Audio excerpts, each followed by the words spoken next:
Mtoto wangapi wa mzee wetu? Mimi ni mtoto wa mwisho, watatu. Na mzee wetu alikuwa na watoto wangapi enzi za uhai wake? Watoto watatu. Na wewe ndo last born. Mzee wetu amefariki jana. Nini chanzo cha msiba mzee wetu? Alikuwa na shida.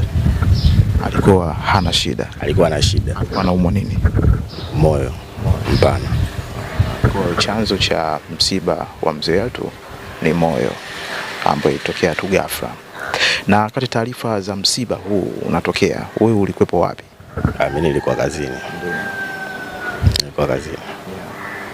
Pole sana. Na miongoni mwa vitu ambavyo vimetokea, mzee wetu alikuwepo amepata umaarufu wakati umri wake umeshaenda kidogo.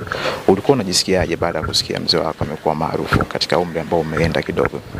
Najisikia vizuri kwa kuona amepata umaarufu. Najisikia vizuri. Na kwenye vitu ambavyo wewe tangu umeanza kuishi na mzee enzi za uhai wake, ni kitu gani ambacho wewe ulikuwa unakaa kabisa kusema ya hiki nakikumbuka? Ni kitu gani unakumbuka sana kutoka kwa mzee wetu?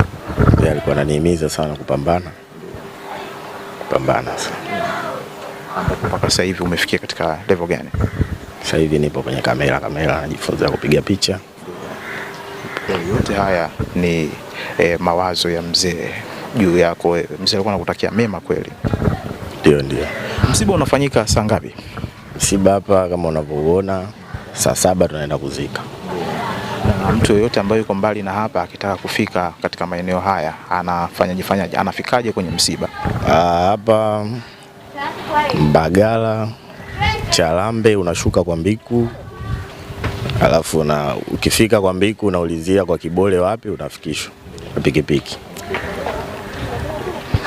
Pole sana ndugu yangu. Shukrani.